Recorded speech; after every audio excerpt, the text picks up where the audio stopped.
Hey everybody, welcome to the Social Media and Politics podcast, bringing you expert insights into how social media is changing the political game.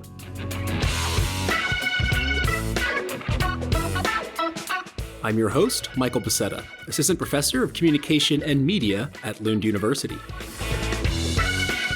You can follow the show on X at SMNP Podcast or visit us on the web at socialmediaandpolitics.org.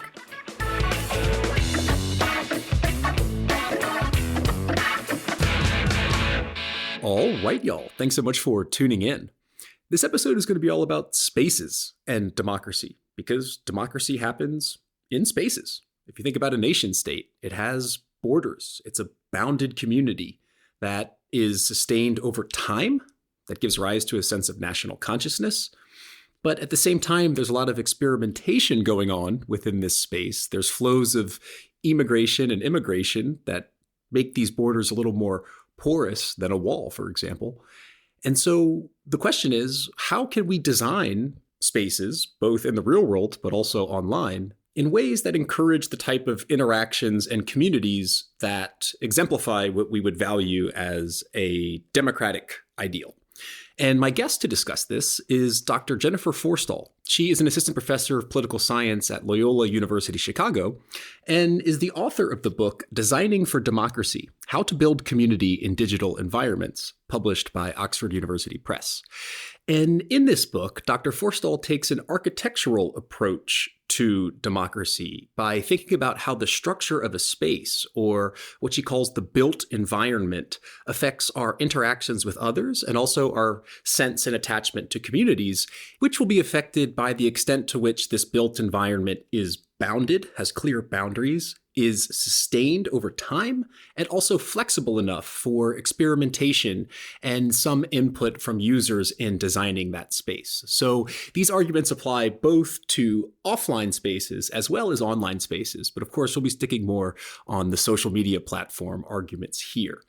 And in particular, what I really enjoyed about the book is that it's very much steeped in political theory. So we'll be talking in the episode about, for example, how does Facebook connections live up to the ideals of Aristotelian political friendship, going back to the Greeks? Or what would Alexis de Tocqueville have to say about a Twitter hashtag? And I think it's important to take this kind of macro political theory perspective so that we're not reinventing the wheel, right? We do have hundreds of years of political theory, and just because social media platforms are new doesn't mean that these classic ideals of what is a democracy don't hold today. So without further ado, let me turn it over to Dr. Jennifer Forestal. Again, she is an assistant professor in political science at Loyola University Chicago and author of the book Designing for Democracy. Dr. Forestal, thanks so much for taking the time out, and welcome to the Social Media and Politics podcast. Thanks for having me. I'm happy to be here. So to start out here, if we want to think about designing digital platforms more democratically, we first need to define what democracy is. And in your book, Designing for Democracy, you advocate for understanding democracy as the collective management of common affairs. So can you start out by unpacking this participatory understanding of democracy for us and why it's a model well suited to apply to digital technologies? Sure. Yeah. So I think when we oftentimes think about democracy, the first thing that comes to mind is our relationship with the state, right? That democracy is a form of government. It involves elections and parties and representatives. And that's certainly, one important way that we engage in democratic politics, but it doesn't really apply to a lot of other aspects of our lives, digital media being one of them. And so to think about sort of how we govern ourselves in the absence of the state or in spaces where the state maybe doesn't have the best reach, like international digital platforms, I reached back in the book to a different tradition in political theory, which is thinking about, as you said, this kind of more participatory understanding of democracy. And really, what people in this tradition, the way that they're thinking about democracy is that, people associate in all sorts of forms, from formal stuff like the state to informal groups of friends, neighbors, and things like that. And in all of those cases, we have to find a way to get along, to live with each other, to work out the problems that come up when we live with other people. And a lot of them in this participatory tradition tend to think that the best way to solve these kinds of problems that arise when we live together with people who are different than us is to involve everybody in the decision-making process. So I think that this is particularly well suited for digital platforms like the ones that I am looking at in the book, because the state is not really the best model for governing them, right? Like we've seen all sorts of problems with states trying to regulate these platforms because they, are both like above the state and below the state in the sense that they expand across the globe, but also are like hyper local in many cases. And so I think it's a much more interesting and productive way to think about what the users of these sites are doing to manage their own problems or sort of conflicts that arise within the platforms themselves. So to think about these platforms as themselves communities or neighborhoods, and think of the users on them as neighbors who are trying to work out their problems. So drawing from this sort of like less formal, more participatory mode of democracy, I found to be really helpful. Yeah, and I mean, the idea of groups or communities is super important. And for a digital platform to support strong democratic communities, you argue that three conditions need to be present. And those are boundaries, durability, and flexibility. And these are properties that can be encoded into a digital platform, but they also relate to the idea of democratic communities at a more theoretical level. So could you give us a brief overview of why boundaries, durability, and flexibility are important for democratic design? Sure. So again, sort of drawing on this long tradition of political theory and I guess empirical social science from the past 100 years or so, we have a pretty good sense of what it takes for people in communities to be able to engage in the kind of, again, collective problem solving, management of common affairs, democracy type practices.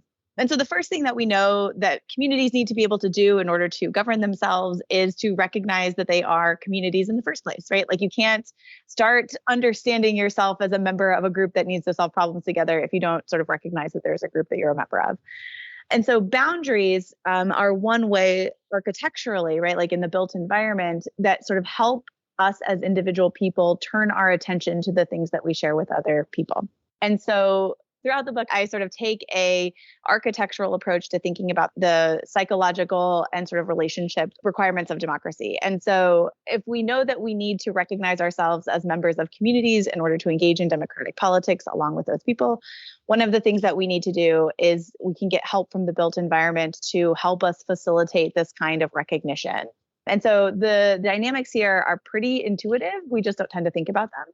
But if you walk into a clearly bounded room, right? So if you like walk into a bar, you automatically think of yourself as having something in common with the other people in that bar in a way that you don't necessarily think of yourself as having something in common with the random people on the street that you were also standing right next to, but just don't have the same kind of like relationship with in your mind.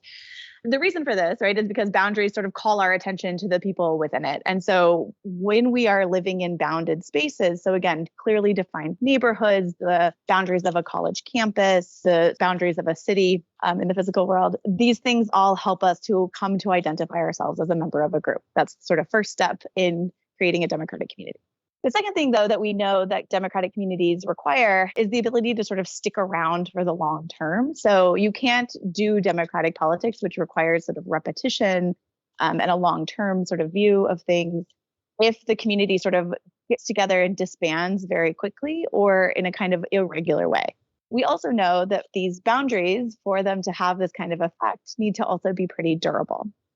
And so again, what this means is you can think about the difference between like a block party where everyone just sort of comes out onto the street and you sort of get to know your neighbors and you sort of react to them or relate to them in a little bit of a different way. But once the party is over and the sort of boundaries of the street change a little bit, they get more porous and they don't gather us as well, then you like start to slip back into your own sort of household necessity. You don't necessarily talk to all of your neighbors. You don't have the same kind of relationship with them. And so when boundaries are durable, when they stick around for a long time, when you can trust that you can go back to them over and over and over again, you repeatedly encounter the same people, you tend to develop a sense of attachment to the community and to the other people in that community, right? You form these kind of deeper ties that are a little bit more affective or emotional. With durable boundaries, communities can recognize themselves and form attachments to themselves. And this sort of helps people buy into the hard work of democratic politics, which often involves losing and sacrifice and getting along with people that you don't agree with. These things are both sort of necessary. They are, however, insufficient. And so there's a lot that we could probably say about durable boundaries being kind of a problem for democratic politics, right? They are also the kinds of things that help us to form sort of unchanging group identities or exclusionary group identities. And I recognize that this is a problem. This is a conversation that I've had pretty frequently with this book, which is why I sort of have that third condition in there. And so in order for a community to be specifically a democratic one, right, to govern itself in a way that is open and flexible and experimental, meaning it sort of grows and changes and incorporates more variety and more difference over time, that it can sort of do a little bit of self-reflection. It also requires that the boundaries be flexible, right? That the people within them understand that they are in charge of setting the boundaries, that those boundaries are something that are malleable, that they can change, that they should change, that they require sort of updating from time to time. And so again, when we see that people are living in physical spaces where they have control over the space, so workers in offices where they have control over their office space are just much more happier. They are more able to engage in the kind of self-governance. They feel more sort of empowered and in control. So thinking about how our relationship with the built environment translates back into how we think of ourselves as part of communities requires these sort of three characteristics that are kind of in tension, but are all necessary and I think perhaps sufficient for building democratic communities. Yeah, and I love how in the book and in your answer just here, how you draw these correlates between physical spaces like the block party or the subway. So that is kind of the overarching theoretical framework for the book. And then for each of these three components, you sort of latch these on to prior political theory, going back to the Greeks. So let's start with the first component, which is boundaries, and the first case study of the book, which is Facebook. And here you compare Aristotle's writings about friendship to Facebook connections, arguing that the groups feature helped increase the democratic potential of Facebook. So why are groups more democratic than a completely open platform, and how have they edged Facebook closer to the ancient Greeks' notion of political friendship? Yeah, so I guess this is always a problem whenever I talk about the book. I always think of it as a book about architecture, and everyone else in the world reads it as a book about digital media, which it totally is that too. But it's very clear that that is the thing I got to kick over to. Because yes, you are absolutely right. The sort of conceit of the book and the way that I tend to think about these things is that the lessons that we learn from the ways that people inhabit the physical environment can translate in some ways directly to the ways that we inhabit the digital environment. And so the fact that boundaries and durability and flexibility are required in physical spaces also means that they are required in digital ones as well.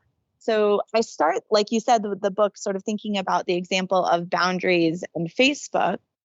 So Facebook, for those of you who weren't on it or came in late, Facebook started as a college-only social networking site. So you had to have a .edu email to join. And you joined as part of a network. And in some cases, you joined as part of a dorm on campus. And so it was, in the beginning, very much correlated to a physical space off campus. Over time, Facebook sort of opened up, it relaxed these restrictions. So they made it so that anyone could have an account if they just had an email address. It was not tied to cities or workplaces or colleges. It was just sort of like you sign up with an email and you get a profile. And a lot of people sort of lauded that change, right? They're like, oh, it's so open and connected is the language that Facebook themselves used. What we've also found empirically is that people's connections to each other changed pretty dramatically when Facebook moved from the .edu requirement to the open and connected model. And so part of what I do in this chapter of the book is to think about sort of why that is the case. Like, why did people's relationships change so vastly? And what do we make of it for democratic politics? And so I went back to Aristotle to think about this, because for Aristotle, he's very interested in the kinds of relationships that we form with other human beings. And he is particularly interested in the way that we form what he calls political friendships with other people in our, for him, cities or political communities. And so for Aristotle, political friendship is a relationship that is based on sort of reciprocity. It's based on a kind of coming to agreement or mutual self-sacrifice, as some theorists sort of interpret it as. And you can't just do that by virtue of sort of like being next to a person. So he has this pretty famous passage where he's like, people in the city aren't just like cows sharing a field. There's like something more there. And part of how we get that something more, that political friendship, is through having this sort of mutual understanding of ourselves as entangled in a relationship that is mutually beneficial, but not self-sufficient, right? So we need other people to help us get stuff done. And so we come to understand our lives as entangled, which means that we're more likely to help them. We sort of act like friends in a kind of loose sense, maybe more like colleagues who have to work in the same place. And so when Facebook was a college-only website, what we saw is that people did act in this kind of Aristotelian political friendship way, right? They understood themselves to be members of the same community.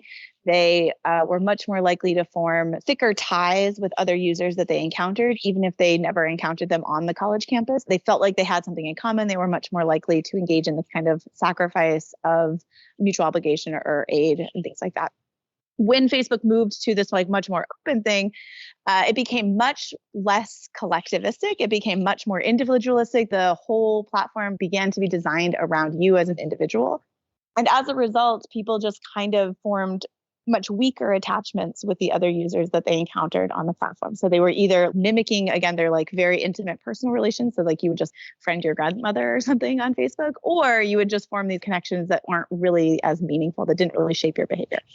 Facebook kind of realized that this was a problem, that this wasn't getting them what they really wanted. And so they reintroduced this kind of boundaries, as I argue, in this function of groups. And so what groups do is once again allow users to join very distinct communities of interest with other people who share that interest. And so by virtue of your membership in a group, you once again start to recognize yourself as a member of a community with other people, which I argue in this chapter is a sort of first step towards building this kind of Aristotelian political friendship, right? We again recognize that we share things with other people. And so we have like a common interest in making sure that those things sort of come to fruition. The only caveat then that I will say is like, this is important. And I think that's good. It is not necessarily in itself democratic. So there are lots of problems with groups. And I would argue at this point that they are absolutely political communities. I am not quite convinced that they are necessarily democratic ones. Yeah. So thinking about the idea of friendship being more than clicking an incoming friend request, right? But having this cognizance of mutual recognition with other humans, which is definitely, as you say, an important but an insufficient condition for a fully democratic community. Absolutely. I mean, like, so groups are where we see, like anti-vaxxers and conspiracy theorists and like all of this kind of crazy stuff, which I think is not democratic in the sense of like, these are very closed communities. They are sort of rejecting outsiders and all these sort of undemocratic or anti-democratic dynamics, but they are also groups of people who have found each other to be mutually supportive in a really interesting and I think indicative way of sort of what's going on here when we talk about political friendship is not necessarily a good thing. It sort of depends on how you direct your energy. Right. And then at another level, and it's not just Facebook, but several platforms have this move towards a kind of extreme individualism, right? By using algorithms to personalize content for you, which is kind of goes against the group dynamic in some way. So moving on to the condition of durability, you argue that Twitter, even though it can enable short-term political action, lacks the type of functionalities that might promote sustained democratic communities. So what's the argument here about durability, and what might Alexis de Tocqueville have to say about Twitter if he visited America today? Well, it's hard to say since Twitter has completely imploded in the 2 years since I wrote this book. The Tocqueville question is a really good one. I just taught Tocqueville with my students the other day, and I don't talk about this in the book, so this is kind of just an aside, but Tocqueville has a lot to say about how newspapers are crucial for helping Americans form associations in the early 19th century. And most of my students came down pretty clearly on the side of Tocqueville would be a huge fan of social media because they help extend the reach of people's connecting with other people, which I'm pretty sympathetic to. I think he would also be horrified by a lot of it and very confused.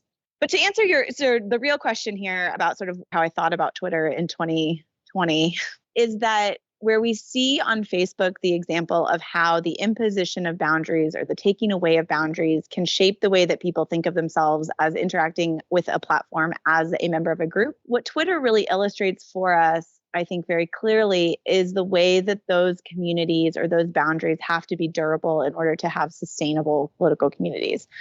Twitter hosts groups. It sort of is without question that it does. Hashtags are like a really, I think, interesting example of boundaries on the platform in the sense that hashtags gather together a group of people who recognize that they have a shared interest.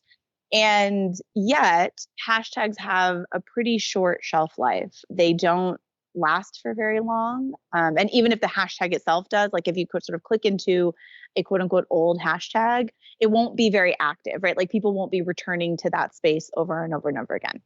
This is complicated a little bit with like recurring hashtags that some groups use. And so I don't want to sort of take away from the fact that certainly groups can use them in this way. But what I found is that most of the time when we do see sort of more durable hashtags or more durable communities on Twitter, it's because they have alternative spaces to organize in addition to what they use Twitter for, right? So Twitter is a sort of secondary site for this kind of stuff. So I think what Twitter shows us is that like boundaries can be really powerful for pulling people together. Hashtags can organize protests and, get people on the streets very quickly, but they also don't have a lot of longevity to those communities that form. And so that is, okay in some cases. We don't necessarily need long-term communities if you're staging a protest that is successful.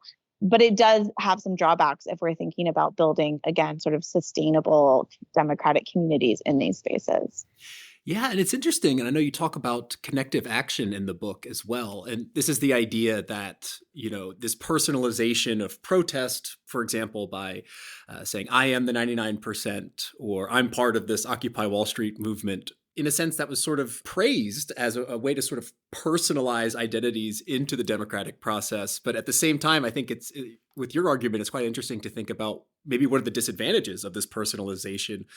Who are these 99%? Is such a vague identity category something that is actually a boundary or not? So how are you thinking about connective action and this kind of personalization of posting things online in protest? Yeah. So in some cases, when I talk about this, it feels like I'm like, there's only one way to do democracy, and it's this way, which is not at all my intention, because I think there's absolutely room for this kind of action or activity, right? It is important to activate people's identities in this way, to like help them think of themselves as part of the 99% will undoubtedly shape the way that they engage in politics in the future. Like that is key. However, right, the sort of argument about connective action and this kind of personalization of politics does again kind of focus on us as individuals, and democracy is like a collective game, right? Like you don't engage in democratic politics as an individual, you engage with it as a member of a group, right? It's a collective action issue.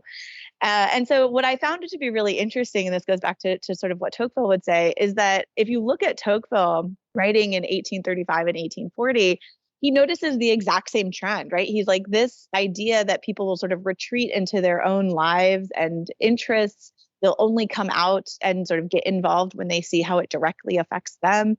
That for him is a problem. So it's interesting that now we're sort of seeing it flipped and being like, no, see, social media mean that you can personalize the appeal. That's great. And so for Tocqueville, this is actually a problem for democracy. It's not a problem of technology. It's not a problem of course, of not digital. It's a problem that democracy can tend to isolate us if we let it. And so for him, it's a matter of sort of building all these other kinds of institutions that keep us connected to other people and keeping those connections durable, which is sort of where the argument that I'm making comes from. But yeah, so I think, this is not, as much as we want to maybe blame social media for this kind of personalization problem, I actually think it's a problem of democracy instead. And so we just need to sort of be aware of that and maybe use these technologies to try and correct that democratic problem rather than assuming that it's technology's fault. Yeah, and it's great to have this sort of more eagle eye view, right, of like different platforms and how they function for democracy, because it's so easy to get caught up in, the TikTok and the influencers and what are they doing, but rather absolutely. going back to core democratic theory. So we've covered boundaries and durability as being important for democratic spaces, but I think we can also imagine boundaries being too strict and too rigid, as you pointed out, where they could become more exclusionary than democratic. So in discussing the third criteria, flexibility, you draw on the work of John Dewey to argue that online spaces should offer a variety of experiences and some degree of user control over that environment. So what was Dewey's argument here, and what is Reddit doing in particular that seems to be putting some of these ideas about flexibility into practice? Yeah, my long-term love affair with Reddit will continue. So Dewey has a very particular conception of democracy. He thinks of it as kind of experimental social process of social inquiry. And so for him, what that means is that democratic communities are always supposed to be engaging in this kind of critical self-reflection, right? Where we solve problems together. We recognize that these are like tentative solutions, that they will necessarily need to change. We kind of reevaluate how things are going, and then we sort of update as needed with an eye towards making our communities more inclusive by opening up more opportunities for more kinds of people. So he has both a process in mind and a goal in mind. What this means, I think, is that communities, in order to be called democratic, if we take this kind of Deweyan approach to thinking about democracy, means that, again, communities can't just be kind of static and isolated, sort of walled gardens. They have to be engaging in this kind of like critical reflection on how their boundaries are operating, on who is excluded and included, on sort of what opportunities are getting cut off. And to the extent that we sort of recognize that like the boundaries that we put up are preventing us from doing some things that we might want to be doing, we need to then reevaluate and sort of open the boundaries a little bit and sort of rethink what's going on there. So Reddit, I think controversially, I will say that I think Reddit is probably the most democratic platform on the internet today when looked at sort of self-sufficiently. So Reddit is designed as a set of smaller communities called subreddits. Those communities are clearly bounded. So you go into a subreddit and it is very clear that you are in a particular space. It has a stable URL. It has like its own little design. It feels kind of like entering a room. So if you want to go into a different subreddit, you have to click out of the first one and into the second one. And so they are durable, bounded spaces. And yet there's also, when you look at the platform as a whole, a degree of flexibility built into the site as well. So subreddits are controlled by, famously at this point, controlled by their users. Users get to create subreddits whenever they want. Users also are responsible for governing the subreddit, for deciding the rules of the subreddit, for designing how the upvotes and downvotes and moderation and all of these sort of like technical things work. In the beginning, Reddit was even more flexible in the sense that users could change the code of the site to actually change the sorting algorithms and things like that. They cannot do that anymore. But what I think is really interesting about Reddit is that we sort of see this kind of experimentalism playing out on the platform, because there's about 140,000 subreddits, or there was last time I checked, and they are all very different from one another. They have very discrete sort of personalities. And this is kind of just a testament to the ways that these communities are all experimenting with the same underlying affordances, right? The platform pretty much works the same for them all, but they've made it their own in each case. And so the result is that Reddit fosters this kind of variety. And as a user on Reddit, you sort of bounce between subreddits. It sort of allows you to experience like all of the different kinds of groups that you might be a part of at once. But it reminds you constantly that you are always interacting with those interests as a member of groups. So you can't just engage with one other person on Reddit, or like you don't have a stream that's just feeding you individual posts. Like the posts are always in the context of community. And so I think that Reddit is a really interesting example. And there's a lot of things that it's been doing lately that sort of highlight this, I think, for people very clearly, that it allows us to see how we might govern ourselves democratically in digital environments as well as physical ones.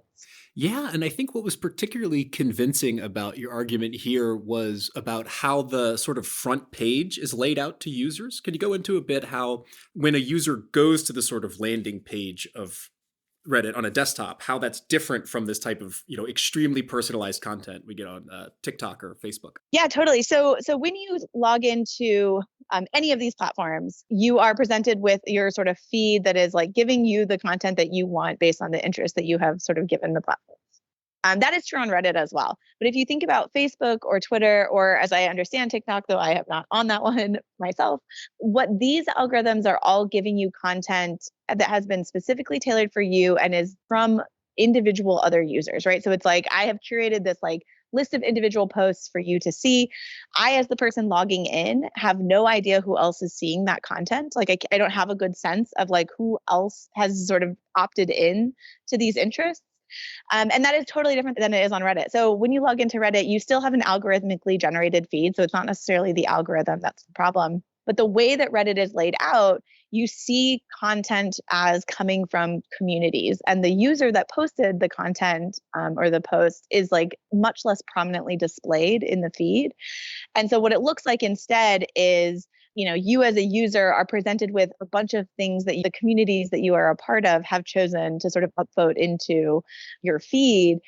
And so that already changes the way that you think about it. When you go in to click on the post to sort of learn more, it pulls up the post, but it also pulls up all of the conversations that are happening around it. So you know exactly who else is interested in this topic. You know exactly who else has interacted with this post. It's a much more sort of collective way of engaging with information and thinking about what you're seeing and who else is seeing it than on almost any other platform I can think of. Yeah, it's a smart solution. It's also a different solution. And it brings up a question that I was having while reading the book, which is, there's this kind of discrepancy between how much data is being generated and what we can actually intake on a phone that fits into our hand, right? So also in any democratic community, especially in a nation as large as the United States, you just have so many communities. They overlap, they diverge, they're generating so much data when it comes to these various platforms. I mean, is it technically feasible somehow for algorithms to filter the scale of communities and data in a way that is democratic when the devices we're using are just so small and our memory is, limited? Our memories are even smaller. Yeah. Um, I don't think that the problem is algorithms.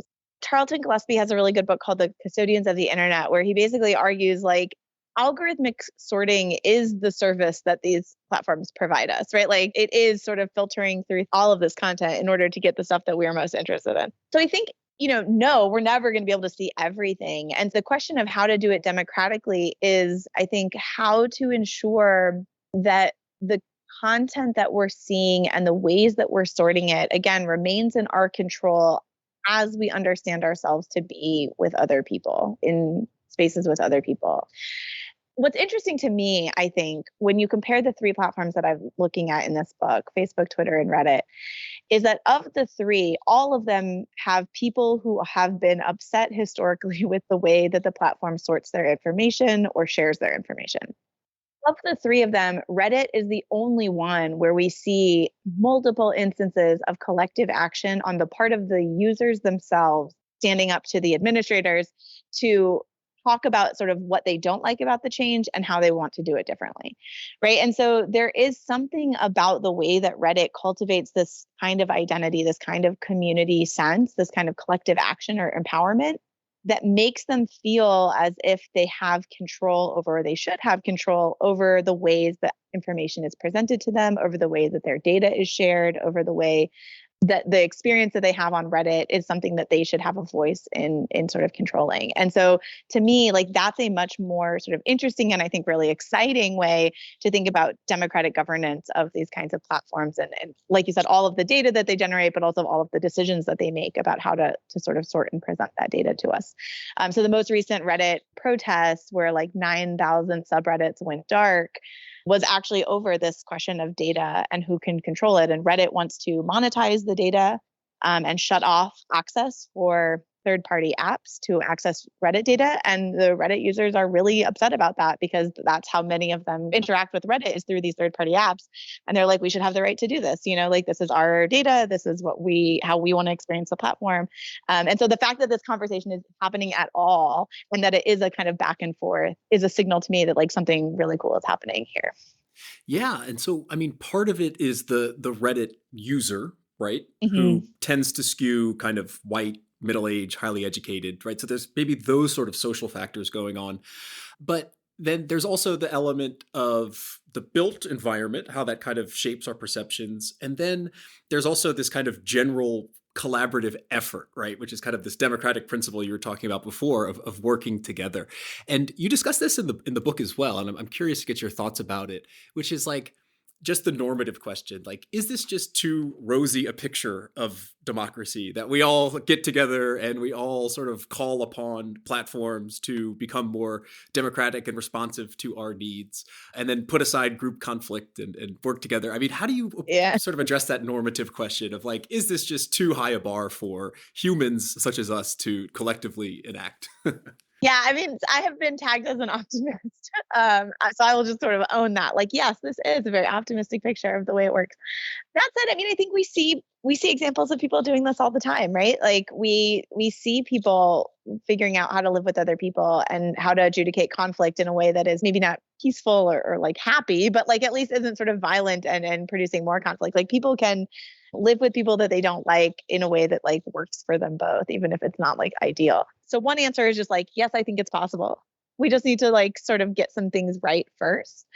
This is a pretty common critique of not just this book that I wrote, but Dewey got tagged with the same kind of thing. Like, this is totally unrealistic. When he was writing back in the early 1900s, his response was basically like, Yeah, that might be the case now, but like we don't live in a society that's particularly well organized to produce democratic citizens and democratic attitudes and practices. So we shouldn't be surprised that people aren't acting in the way that we think that they should for democracy. And so part of the larger project that this book is sort of pushing towards and is a part of is thinking about like how do we need to reorganize society to be able to facilitate this kind of behavior in the people that we want to act this way, right? Like it's not just going to happen. We need to build the right kind of spaces and we need to cultivate the right kind of habits. And all of these things are connected. And there's no one magic bullet. Like just designing a space like Reddit doesn't mean that it's going to work. And certainly Reddit has its problems. But it's like something to start trying and sort of finding these really exciting or productive or positive signals of hope in this mess, I think is the only way that we can sort of start addressing the problem. Because the alternative is just sort of being like, well, these are terrible. Let's just trash them. And I just think that there's too much possibility here for technologies like social media platforms and others that it's too hasty to want to just throw them away completely. And I guess I just don't see another option than trying to fix them. Yeah, and I mean, it brings up my last question for you, which is the arguments in the book, very much in this participatory democratic model fit very well to digital platforms because that's kind of what they offer us, right? The opportunity to participate. Whereas more legacy forms of media, radio, television, which are still super popular today, or even something like online websites where we don't actively participate in the making of them. I'm curious how you see those other forms of media in terms of their boundaries, their durability and flexibility alongside digital platforms. Because as you mentioned, like digital platforms are important, but they're not the only sort of game in town. So how do you see platforms as a space relative to these other forms of media that are still very important for politics? Yeah, no, this is a great question. This is actually the question that I'm working on right now in new work. So I don't have a good pat answer for you, but I'll just sort of give you some thoughts. Is that I don't know that the architectural language that I develop in this book necessarily applies to these other modes of certainly of media, right? Like people don't interact with radio and TV, which are sort of broadcast mediums, in the same way that they do with social media, where it just feels like a space in a way that the others don't. That said, there's a really interesting body of literature in democratic theory that is thinking about what they call either democratic systems or deliberative systems, depending on who you're reading. And sort of what they're arguing in this is that we need to sort of zoom out even further from sort of the discrete spaces that I'm looking at in this book and think about how different actors, different spaces, different kind of arenas work together as part of a larger system to produce democratic outcomes. Again, this is sort of where I'm thinking now, but I think platforms are first all different from each other. And so we might think that there's a role for Twitter to play just the way it is or it was, right? So one of the things that I'm a little bit wary of first is saying, I don't want all platforms to be like Reddit. Like I do think that Reddit is in itself the most democratically designed, but that doesn't mean that all platforms should be designed like Reddit because there are other sort of valuable things that something like Twitter offers us that Reddit just can't because of the way it's designed. And so there might be room for like multiple kinds of platforms, but also platforms as a whole serve one particular purpose that is different, I think, from things like legacy media, radio, television, newspapers, legislative bodies, right? Like the state sort of comes back in the picture because we don't want to get rid of that either. So the next step, I think, is thinking about like, yes, how do these all sort of work together? How do they amplify their like positive things about platforms? So like what is it about the interaction between legacy media and Twitter that like is good for democracy? And what about it is like really problematic, right? Like in what ways do these kind of interactions between old and new media or electoral politics and new media actually amplify the problems that we see? And are these additional strategies, aside from the sort of affordances that I talk about here, the technological stuff, are there other ways of thinking about how to mitigate some of the harms that come from these platforms being so prominent in public life without necessarily having to redesign them completely? So that's a kind of broad because, again, I'm just starting to dive into these questions, but I think it's a really good point to sort of conclude with to say, like, again, it's okay that different spaces have different purposes. And like that is not just acceptable, but perhaps even desirable when we're thinking about democracy, again, at a larger scale. Absolutely. And a good point to conclude on. So, Dr. Forstall, thanks so much for taking the time out and sharing your research with us. Of course, my pleasure. I've just been speaking with Dr. Jennifer Forestal, Assistant Professor of Political Science at Loyola University, Chicago.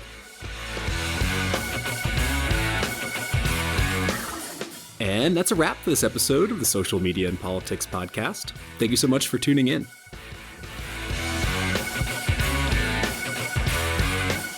It might be a few extra weeks till the next episode. I'm going to be on a little vacation and had some scheduling issues, but I think the next episode will be with Professor Rob Eschman from Columbia University on race and resistance on digital media. But until then, I'm your host, Michael Becerra, signing off from Alma. See you next time.